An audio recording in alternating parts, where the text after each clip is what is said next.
हरे कृष्ण।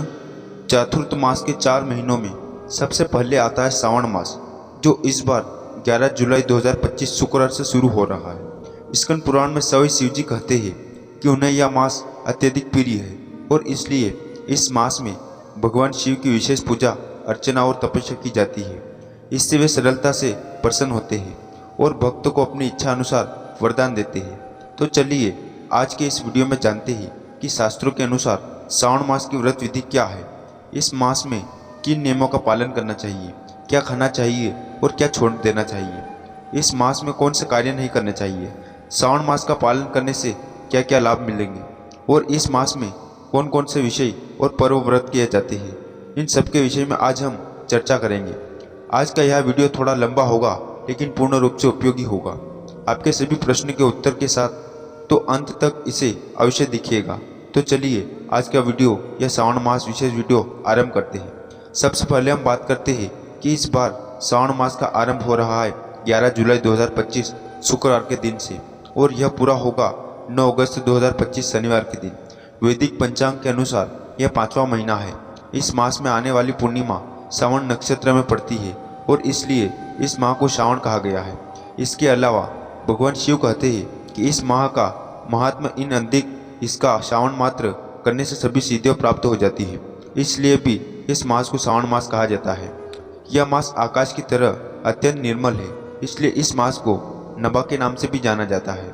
यह महीना वर्षा के मौसम की ठंडक के साथ साथ आध्यात्मिक ऊर्जा भी लेकर आता है।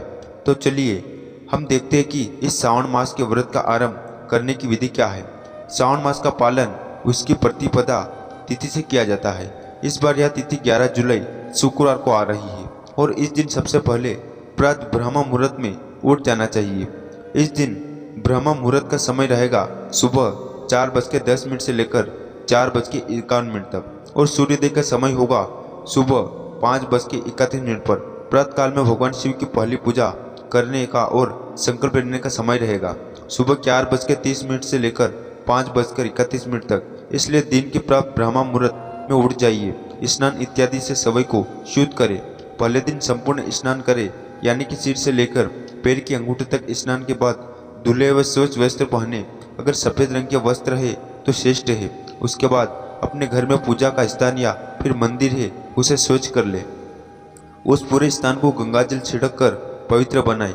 उसके बाद भगवान के लिए कुछ मीठा भोग बनाए और इसे भगवान को अर्पित करते हुए उन्हें जगाए। अब मंदिर में या पूजा के स्थान पर भगवान शिव की प्रतिमा, शिवलिंग या फिर उनके चित्र की स्थापना करें। उन्हें स्वच्छ आसन पर स्थापित करें। उनका आवाहन करते हुए उन्हें अपने घर और जीवन में आमंत्रित करें। शिव पंचाक्षर मंत्र का जप करते हुए उनकी पूजा करें। अगर शिवलिंग या प्रतिमा है तो पंचामृत से उनका सबसे पहले अभिषेक करें। उसके बाद उन्हें निर्मल जल से अभिषेक करके वस्त्र से स्वच्छ कर ले। अब उन्हें चंदन, कपूर, बेलपत्र, ध्रुवा, धतूरे के फूल इत्यादि अर्पित करें। उसके बाद उनकी आरती करें और फिर धूप तथा दीप अर्पित करें। भगवान शिव का पूजन समाप्त होने के बाद अब हाथ में गंगा जल ले और इस श्रावण मास का संकल्प लेते हुए इस मंत्र का उच्चारण करें। प्रातः स्नानम करिनायम ब्रह्मचार्यवते स्थित भोयामी नक्त्रम भूषण करियाम प्राण नाम दया प्रारंभ असीम वते देव यज पूर्ण यमयम तदा संपूर्णताम यात प्रदादे जगपते। इसका अर्थ है, हे जगपते भगवान शिव, इस मास में 2 प्रतिदिन प्रातःकाल स्नान करूंगी, ब्रह्मचार्य व्रत का पालन करूंगी, नक्त भोजन करूंगी, पृथ्वी पर सोऊंगी और प्राणियों पर दया करूंगी। हे देव, इस व्रत के प्रारंभ करने पर अगर मेरी मृत्यु भी आ जाए तो इसकी कृपा से मेरा यह व्रत पूर्ण हो जाए, मुझे आपकी विशेष कृपा और भक्ति प्राप्त हो। इस प्रकार शिव जी से प्रार्थना करने के बाद इस श्रावण मास में आप जो भी संकल्प लेने वाले हैं वह सब भी भगवान के समक्ष कह दीजिए। उनसे इन संकल्पों को पूर्ण करने की शक्ति और दृढ़ता मांगिए। इस प्रकार भगवान शिव के समक्ष संकल्प लेकर उस गंगा जल को तुलसी में अर्पित कर दे। उसके बाद अब एक आसन पर बैठकर निर्धारित संख्या में भगवान शिव के पंचाक्षर मंत्र की माला का जप कर सकते हैं या फिर शिव शतरक्त का नाम का पाठ कर सकते हैं। तो यह कोई हो गई आपके पहले दिन की प्रातः पूजा विधि। चलिए आप बात करते हैं, अगर आप इस मास में प्रतिदिन भगवान शिव का रुद्र अभिषेक करना चाहते हैं तो किसे करना चाहिए। श्रावण मास में रुद्र अभिषेक करने का बहुत महत्व है। यह अभिषेक आप प्रतिदिन अपने घर में शिवलिंग पर कर सकते हैं या फिर नज़दीक में अगर कोई शिव मंदिर है तो वहाँ पर जाकर भी कर सकते हैं। इस रुद्र अभिषेक के पूजन में शिवलिंग को जल के साथ साथ दूध, दही, घी, शहद और शक्कर से ऐसे पंचामृत से स्नान करवाया जाता है। इन पदार्थों से अभिषेक करने पर भगवान शिव अत्यंत प्रसन्न होते हैं। वे भक्तों को आरोग्य, सुख, समृद्धि का आशीर्वाद प्रदान करते हैं। अभिषेक के दौरान वेदों के रुद्र मंत्र या फिर महामंत्री मंत्र का उच्चारण किया जाता है। अभिषेक के बाद शिवलिंग पर चंदन का लेप करें और बेलपत्र पर अर्पित करें। बेलपत्र भगवान शिव को अति प्रिय है। इसकी त्रिपत्तीय पत्ती त्रिमूर्ति या फिर शिव के 3 नेत्रों का प्रतीक मानी जाती है। बेलपत्र के साथ भांग, धतूरा इत्यादि पर अर्पित किया जाता है। श्रद्धालु भक्त उसके बाद पुष्प और विशेषकर सफेद या आंख या कनेर के फूल अर्पित करते हैं। उसके बाद धूप बत्ती, अगरबत्ती अर्पित करते हैं और शुद्ध घी का दीपक जलाकर आरती करते हैं। रुद्र अभिषेक का समापन शिव की स्तुति और प्रार्थना के साथ किया जाता है। इस प्रकार अभिषेक करने से वातावरण शुद्ध होता है और भक्त के जीवन में आध्यात्मिक उन्नति होती है। तो इस प्रकार आप श्रावण मास में प्रतिदिन रुद्र अभिषेक कर सकते हैं। अगर आपके पास प्रतिदिन पंचामृत स्नान करवाना संभव ना हो तो आप सिर्फ जल से भी अभिषेक कर सकते हैं और श्रावण मास के प्रत्येक सोमवार के दिन पंचामृत अभिषेक कर सकते हैं। अपनी क्षमता और अनुकूलता अनुसार इस नियम का पालन करें। चलिए अब देखते हैं इस श्रावण मास में किन किन नियमों का पालन करना चाहिए।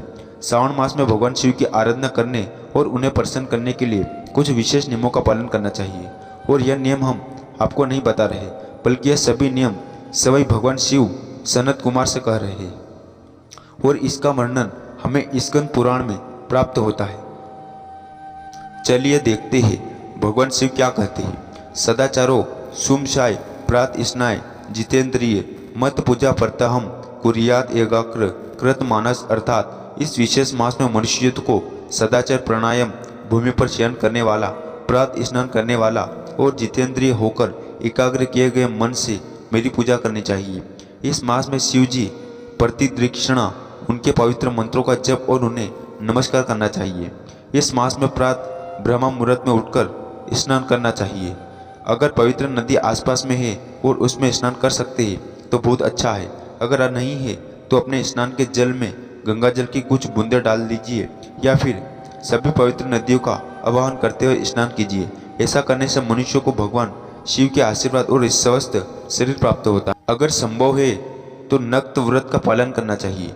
नक्त व्रत का अर्थ होता है दिन में एक ही समय भोजन करना। यह हमारी वैदिक परंपरा है और उपवास का एक प्रकार है जिसमें संपूर्ण निराहार नहीं करना होता है, अपितु दिन में सिर्फ एक बार ही भोजन लेना होता है। कई भक्त नक्त व्रत निर्जल के साथ करते हैं, यानी वह पूरा दिन जल और अन्न दोनों का त्याग करते हैं और रात्रि में एक ही समय इन दोनों का सेवन करते हैं। कुछ भक्त निर्जला नहीं रखते, यानी कि वह दिन में जल लेते हैं, दूध लेते हैं, फल लेते हैं और फिर रात्रि में अन्न भोजन लेते हैं। और कुछ भक्त सिर्फ दिन में जल के साथ भी यह नक्त व्रत करते हैं। आप अपनी क्षमता अनुसार इस व्रत को कर सकते हैं। नक्त व्रत के विषय में बताते हुए भगवान शिव कहते हैं, अति और सन्यासी को दिन प्राप्त समाप्ति में पहले यानी कि सूर्यास्त के बाद 3 घड़ियों को छोड़कर उसके बाद भोजन करना चाहिए। और गृहस्थ भक्त को जिन नक्त व्रत का पालन करते हैं उन्हीं रात्रि में भोजन करना चाहिए। जब तारे दिखाई दे तब गृहस्थ दिन में एक समय भोजन ले सकता है और जब सूर्य मंद पड़ जाए और अपनी छाया शरीर से दुगनी हो जाए तब यात्रियों और सन्यासियों को भोजन लेना चाहिए। नक्त व्रत में आप अन्न भोजन भी ले सकते हैं, लेकिन इस मास में हरी पत्तेदार सब्जियां और शाक का विशेष रूप से त्याग किया जाता है। इसके उपरांत इस माह में ब्रह्मचार्य कठोरता से पालन करना चाहिए। भगवान शिव आदि योगी है और वे अपने आचरण से जितेंद्रिय होना सिखाते हैं। कामदेव का प्रसंग हम जानते हैं, इसलिए उन्हें प्रसन्न करने के लिए अपने इंद्रियों पर समय ध्यान रखते हैं। अधिक से अधिक सात्विक मनोभाव को अंगीकार करना चाहिए और यह तभी हो पाएगा जब आहार सात्विक और शुद्ध रहेगा। इसलिए इस मास में लहसुन, प्याज, चाय, कॉफी इत्यादि तामसिक पदार्थों का सेवन छोड़ देना चाहिए। मांस, मछली, अंडे इनका तो स्वाभाविक रूप से हमेशा के लिए त्याग करना चाहिए। मांसाहार से बड़ी कोई हिंसा नहीं है और भगवान शिव ऐसे लोगों पर कभी प्रसन्न नहीं हो सकते जो अन्य जीवों की हिंसा करते हैं, वो सिर्फ कुछ क्षण के अपने जीव के स्वाद के लिए। इसलिए अगर आप कभी कभी मांसाहार करते हैं तो इस श्रावण मास से संकल्प लीजिए कि आप सदा के लिए मांसाहार छोड़ देंगे। श्रावण मास में अपने शरीर और मन की स्वच्छता पर विशेष ध्यान देना चाहिए। स्नान इत्यादि के द्वारा शरीर को स्वच्छ रखने से और धुले हुए स्वच्छ वस्त्र पहनने से पवित्रता आती है और मन को शुद्ध करने से अधिक भगवान शिव के मंत्रों का जप करना चाहिए। किसी भी व्यक्ति या वस्तु के लिए मन में नकारात्मक भाव नहीं लाना चाहिए। जीवा से किसी भी निंदा या दोषों के विषय में चर्चा नहीं करना चाहिए। विशेष देश करना, क्रोध करना, झूठ बोलना, ये सभी कार्य कम से कम इस श्रावण मास में तो नहीं करने चाहिए। ऐसा करने से भगवान शिव प्रसन्न होंगे। चलिए अब देखते हैं कि श्रावण मास में किन किन चीज़ों को बिल्कुल भी नहीं करना चाहिए। इस श्रावण मास का अगर आप पालन कर रहे हैं तो सबसे पहले बाहर का भोजन या फिर तामसिक आहार छोड़ दीजिए। कम से कम 1 महीने के लिए घर पर बना हुआ सात्विक भोजन ही ले। सबसे देर से ना उठे, प्रातःकाल में कम से कम सूर्योदय से पहले उठकर स्नान कर ले। जुआ, शराब, तंबाकू इत्यादि के भी सब अपने आगे रखे। हालांकि ऐसे व्यसन करने वाले के लिए 1 महीना तो क्या, 1 दिन भी उनके बिना रहना मुश्किल होता है। लेकिन अगर आप सिर्फ इन व्यसनों को भगवान शिव के लिए नहीं छोड़ सकते हो तो फिर आपकी शिव भक्ति कितनी है उसका उत्तर आप सब ही जानते हैं। इसलिए कम से कम इस माह में यह सभी कार्य बंद करें। इस मास में भौतिक चर्चा में कम से कम उलझे TV, mobile, social media, movies, इन सब का कम से कम प्रयोग करें। अगर 1 महीना मूवीज या नेटफ्लिक्स या वेब सीरीज नहीं देखेंगे तो कुछ ज़्यादा फर्क नहीं पड़ेगा। ज़्यादा से ज़्यादा अपने खुद के साथ समय व्यतीत कीजिए, क्योंकि वहीं पर आप अपने आप को मिल पाएंगे। अनावश्यक लड़ाई झगड़े और वादा विवाद करने की कोई ज़रूरत नहीं है। इन सभी चीज़ों से बचकर रहे, दूर रहे। आइए अब देखते हैं इस श्रावण मास में क्या खाना चाहिए और क्या नहीं। इस मास में आप अधिक से अधिक सात्विक भोजन लीजिए। भगवान को अर्पित किया हुआ ही भोजन लीजिए। शास्त्रों के अनुसार श्रावण मास में हरी पत्तेदार सब्जियां नहीं खानी चाहिए, जैसे कि पालक, सरसों, मेथी, पत्ता गोभी या फिर किसी भी प्रकार की साग। इसका एक धार्मिक कारण शुद्धता है और वैज्ञानिक कारण यह है कि बारिश में इन पत्तेदार सब्जियों में कीटाणु ज़्यादा पनपते हैं और इसलिए इनका सेवन नहीं करना चाहिए। इसमें आप धनिया पत्ता, पुदीना और कड़ी पत्ता ले सकते हैं। इन मास में भाजी भोजन भी ना ले, यह तामसिकता बढ़ाने का और बढ़ाने वाला बताया गया है। इसलिए 1 दिन पहले बनाकर फ्रिज में रखकर दूसरे दिन खाने की जो आदत पड़ी हुई है उसे कम से कम श्रावण मास में छोड़ दीजिएगा। इसके अलावा मांसाहार, लहसुन, प्याज, मशरूम इत्यादि से बना हुआ कोई भी आहार तामसिक होता है, इसलिए उसे भी नहीं खाना चाहिए। ज़्यादा तला हुआ, भुना हुआ, मसालों वाला, अत्यंत तीखा या फिर कड़वा भोजन भी नहीं लेना चाहिए। एक ही तेल में बार बार तली हुई चीज़ें ना ले, सिर्फ उस आहार के पोषक तत्वों को नष्ट कर देती है, अपितु वह हमारी मानसिक चेतना को भी खराब करती है। इसलिए इस मास में बाहर का बना हुआ जंक फूड, चाइनीज़ फूड, समोसे, कचौड़ी, पूरी इत्यादि सारी चीज़ें बंद कर दीजिएगा। यह आपके सेहत के लिए भी अच्छा नहीं है। कुछ लोग इस मास में बैंगन और मूली को भी वर्जित मानते हैं। अगर आप इस मास में नक्त व्रत कर रहे हो तो दिन में 1 समय अन्न भोजन ले सकते हैं। लेकिन अगर आप दिन में 1 ही बार भोजन करने वाले हैं तो प्रयास करें कि यह भोजन सात्विक और हल्का फुल्का हो, क्योंकि रात्रि में भोजन करके सोएंगे तो उसके पाचन में आपका शरीर शिथिल पड़ जाएगा। इसके उपरांत कुछ लोग फलाहार के साथ भी श्रावण मास का पालन करते हैं। इसमें फूल, फल, दूध, कंदफूल, सूखे मेवे, फलों का रस, दूध से बने हुए पदार्थ इत्यादि ले सकते हैं। इसमें एकादशी आहार भी लिया जाता था। इस मास में आहार का विशेष ध्यान रखने के पीछे का कारण एक ही है, और वो कि हमें ऐसा आहार और ऐसा भोजन लेना चाहिए जिससे हमारी मानसिक चेतना शुद्ध और सात्विक बनी रहे और हम अधिक से अधिक आध्यात्मिक जप, तपस्या और कर्म में प्रवृत्त हो सके। आइए अब तक बात करते हैं इस श्रावण मास में कौन कौन से विशेष व्रत आते हैं जिनका पालन करना चाहिए। तो स्कंद पुराण के अनुसार भगवान शिव कहते हैं इस श्रावण मास में आने वाली प्रत्येक तिथि महत्वपूर्ण है और हर दिन कोई ना कोई व्रत आता है। इस श्रावण मास में आने वाले प्रत्येक सोमवार के दिन भगवान शिव का श्रावण सोमवार का व्रत किया जाता है। जो भक्त 16 सोमवार का व्रत करते हैं वे इसी श्रावण मास के सोमवार से व्रत आरंभ कर सकते हैं। इसके अलावा इस मास के प्रत्येक मंगलवार के दिन मंगलागौरी का व्रत किया जाता है, जो कि देवी पार्वती को समर्पित है। प्रत्येक बुधवार को बुध देव का व्रत और गुरुवार को बृहस्पति देव का व्रत किया जाता है। शुक्रवार को ज्योति का व्रत और शनिवार को शनिदेव तथा नरसिंह देव का व्रत किया जाता है। प्रत्येक रविवार को सूर्य नारायण देव का व्रत करना चाहिए। इसके उपरांत श्रावण मास की शुक्ल पक्ष की द्वितीय तिथि के दिन ओटोम्बर नामक व्रत होता है। शुक्ल पक्ष की तृतीय के दिन गौरी व्रत आता है।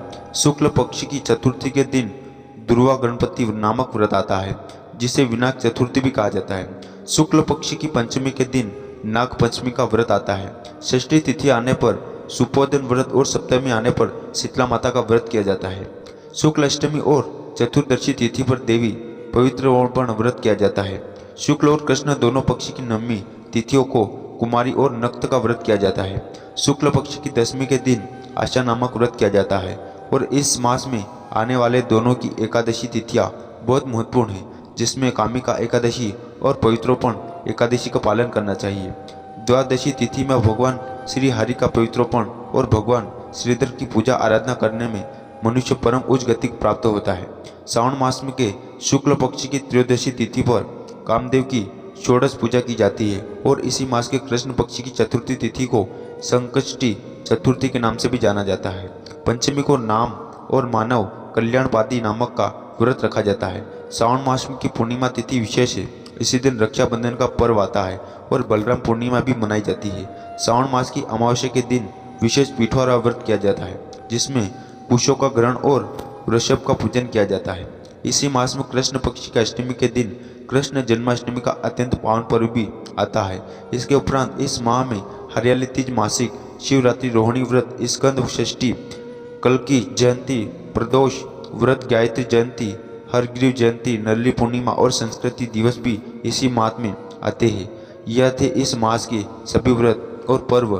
चलिए अब देखते हैं कि आखिर इस श्रावण मास के नियमों का पालन करने से हमें क्या लाभ मिलता है, क्योंकि बिना किसी लाभ के तो कौन ही कार्य करेगा।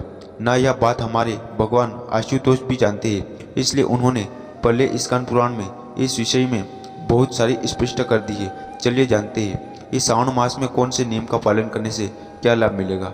भगवान शिव सनत कुमार से कहते हैं, इस श्रावण मास में जो भी सत्कर्म किए जाते हैं और नियमों का पालन किया जाता है, उसका अनंत गुना अधिक फल प्राप्त होता है। जो व्यक्ति इस मास में अपनी कोई भी प्रिय वस्तु का त्याग कर देता है, वह इस लोक में और परलोक में लाख गुना बढ़कर उसे अनंत रूप में पुण्य प्राप्त होती है। और इसलिए इस मास में अधिक से अधिक दान देना चाहिए। धन का दान, अन्न का दान या वस्त्र इत्यादि का दान। इस मास में जो व्यक्ति रुद्राभिषेक करता है, उसे मंत्रों के पाठ के अक्षर भी संख्या से एक एक अक्षर के लिए करोड़ों करोड़ों वर्षों तक वो रुद्रलोक में रहकर सम्मानित होता है। पंचाव्रत से अभिषेक करने वाले मनुष्य को अमृतत्व प्राप्त होता है। जो मनुष्य भूमि पर शयन करता है और उसे 9 प्रकार के रत्नों से जुड़ी हुई सुंदर कोमल वस्त्र से आच्छादित 10 तकियों से युक्त रत्न निर्मित दीपों से पंडित हाथी दांत की या फिर चंदन से बनी हुई उत्तम सेवा प्राप्त होती है। तो दोस्तों, आज का वीडियो बस यहीं समाप्त करते हैं, क्योंकि वैसे वीडियो बहुत ज़्यादा लंबा हो जाएगा, पूरी कहानी सुनाने जाएंगे। तो आज का वीडियो बस यहीं समाप्त कर देते, नेक्स्ट पार्ट में सारी चीज़ें बताएंगे। तो वीडियो कैसा लगा आप कमेंट करके ज़रूर बताना, और ऐसे वीडियो देखने के लिए हमारे चैनल को सब्सक्राइब जरूर कर लेना।